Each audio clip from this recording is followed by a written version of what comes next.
In the last class, we have discussed regarding disinfection. Now, what is disinfection? Disinfection is nothing but the process of killing of microbes. In the last class, we have discussed regarding the minor methods of disinfection, that is boiling of water, treatment with SS lime, ozone treatment, iodine and bromine treatment, UV treatment, and potassium permanganate and silver treatment. Now, all these will be utilized when we want to treat the water at a local level. That means these particular methods will not be utilizing it for when we want to treat the larger supply, or the water has to be supplied from the water lines, that means from the pipes. Now, why it cannot be utilized? Because all these methods will not be taking care regarding further contamination. Now, what is that further contamination?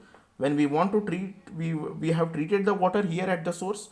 When we want to supply it to the people, right, for the municipal supply, if any leakage or breakage is there, then all these methods will not be taking care regarding the leakage and breakage. Now, what happens when the leakage or breakage is going to happen? When leakage is there, then water is going to come out here. Now, while it is going to come out, some amount of soil that may be enter. Now, soil will be having some amount of microbes, or might be some water content is there. If it is going to enter, now these soil and water, the wastewater from outside or water from outside, will be having the microbes. Now, if we utilize these methods, it will not be killing the microbes which are present in this particular soil or water which is going to enter from the outside. So, these particular methods will not be utilized in the large scale supplies. We can use it at a local supplies. We can utilize all these, and it will be required. It will be requiring around, the boiling of water will require again the electricity, then again treatment with excess lime, then ozone treatment will require electricity, UV treatment is going to require electricity. Now, potassium permanganate, it can be used for the local treatment. Then silver is going to be, again it requires the electricity. So, all these will be, somehow it is going to have, the first main disadvantages is regarding this particular matter, that is not going to take care regarding the further contamination which is going to occur in the pipelines due to the leakages and breakages. And other disadvantages, all this usage of electricity and all, it will be having the disadvantage. Now, we have seen how the chlorination is going to take place by using the bleaching powder, or the type of, or by using the chlorine content. Now, in this we have seen plain chlorination, pre-chlorination, post-chlorination, double chlorination.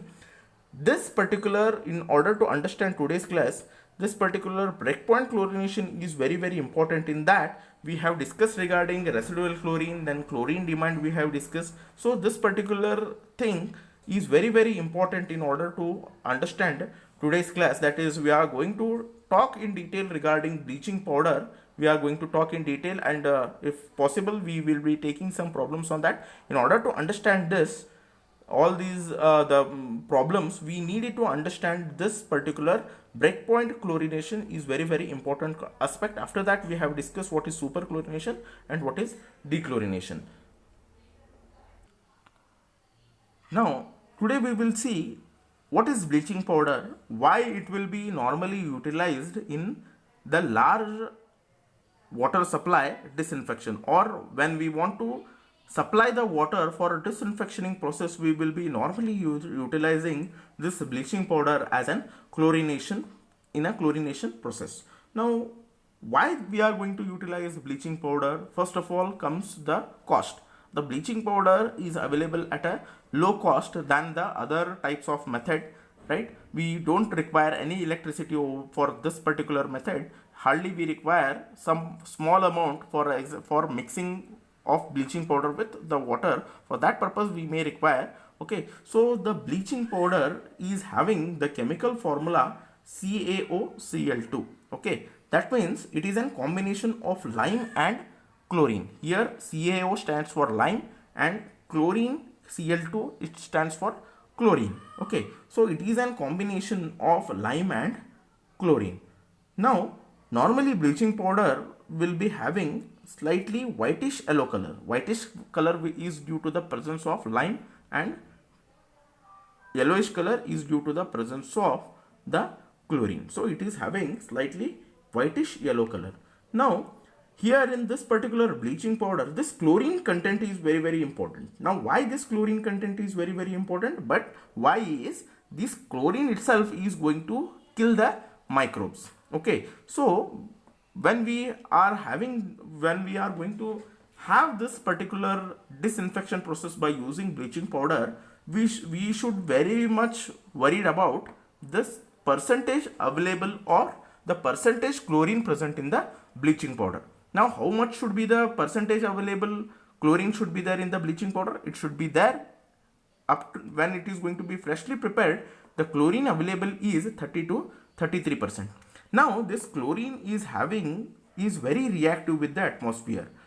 So, whenever we are going to use bleaching powder, we should not keep it open to the atmosphere. Else, what is going to happen is this chlorine, your CaOCl2, when it is going to be added in water, it is going to form CaOH2, or if it is open to the atmosphere, it is going to form CaOH2. Why is the chlorine is going to react in a very rapid way to the atmosphere. So, we should not keep this particular bleaching powder open to the atmosphere, else it is going to form the CaOH2. It is going to react with the moisture present in the atmosphere and it is going to form CaOH2. So earlier, when it is going to be freshly prepared, the chlorine content will be around 30 to 33%. If we are going to keep it open to the atmosphere, the chlorine content it goes on reducing. Okay, and it is, if we are going to keep in a contact with the iron, then it may have the corrosive effect on the iron body. Okay, so when we are going to have the disinfection process, the chlorine content should not come below 20%. If we are going to have this below 20%, what is going to happen is the disinfection process will not be fruitful. That means if less than 20% of chlorine is there in the bleaching powder, the purpose of disinfection or purpose of chlorination will not be served. So the bleaching powder, whenever we are going to use it for the disinfection process, we should utilize it by keeping close to the atmosphere in a dry place. So this is regarding small idea regarding the bleaching powder. Okay, now in order to understand the problem has to be solved. If we want to solve the problems on bleaching powder, this particular three aspects are very, very important. That is the demand, dose and residual chlorine. Now, in order to understand these three concepts, we'll see what is this dose and demand and then residual chlorine. Now, in order to disinfect the water, we will be taking one particular beaker. In that, water will be added. Now, after that, if we want to kill the bacteria which is present in this particular water, right, what we are going to add? We are going to add the bleaching powder. Now, when the bleaching powder has been added, right, suppose if there are some bacteria which are present in water, now, as I have told, the chlorine will be helpful in killing the bacteria. So, these chlorine will act upon these bacteria which are present in water and it is going to kill them. Okay, this chlorine is going to act on these bacteria and it is going to kill them. So how much amount of chlorine that has been utilized in killing the bacteria, right, it will be called as an chlorine demand. That means the chlorine required to kill the microbes is nothing but chlorine demand. So our first aspect, that is demand, is clear. The amount of chlorine required to kill the microbes is clear. Now what is this dosage? Now how much amount of bleaching powder we have added is nothing but called as a dosage. Okay, how much amount of bleaching powder we have added, it stands for the dosage. Now what is residual chlorine? Right, as I have told, after adding the bleaching powder, what is going to happen? The chlorine is going to consume in the killing of these bacteria. This will be called as a demand. Okay, now even though after killing of these microbes, there will be some amount of chlorine that will be left in this particular water, that we call it as a residual chlorine. The chlorine that will be remaining in the water even after killing the microbes or the bacteria, we call it as a residual chlorine. So I hope that demand, dosage and residual chlorine is clear. Okay, demand is nothing but how much amount of bleaching powder we have added. Okay, then demand is nothing but how much amount of chlorine is required in order to kill the microbes, that is nothing but the chlorine demand. Dosage is how much amount of bleaching powder we have added, that is nothing but the dosage. And residual chlorine is what? How much amount of chlorine that is going to remain in water after killing the microbes is nothing but called as an residual chlorine. So these three aspects are very, very important. Okay, demand, dose and residual chlorine. Now, one formula that is going to be very, very helpful in order to solve the problem is dose is equal to demand plus residual chlorine. Dose stands for how much amount of bleaching powder we have added. Then demand, how much amount of chlorine is required in order to kill the microbes, plus residual chlorine. So dosage is an addition of chlorine demand plus residual chlorine. Suppose if we have added 0.4 milligram per liter of bleaching powder, if we have added, then 0.2 mg per liter of chlorine that has been utilized in killing of the microbes, it stands for chlorine demand. And residual chlorine is how much chlorine that is going to remain in water after killing the microbes. Okay, so this will become very, very important in order to solve the problem. Now, residual chlorine should be how much it should be there in the water? It should be around 0.2 to 0.3 mg per liter of residual chlorine is required.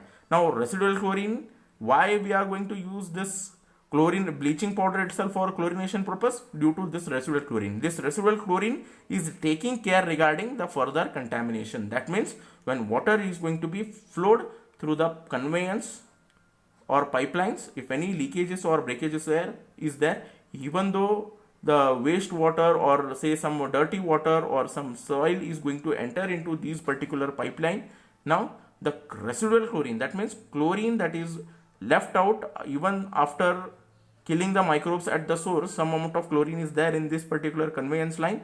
This now residual chlorine will be acting in order to kill the microbes which are going to enter during the supply of water. So this stands for residual chlorine. Okay, so due to this residual chlorine we will be using for chlorination, we are going to use the bleaching powder. Okay, so what kind of a problem we are going to asked in the examination, right? Determine the quantity of bleaching powder is one type of a problem that will be faced during the examination, and the second one is calculate the dosage of or residual chlorine that is required.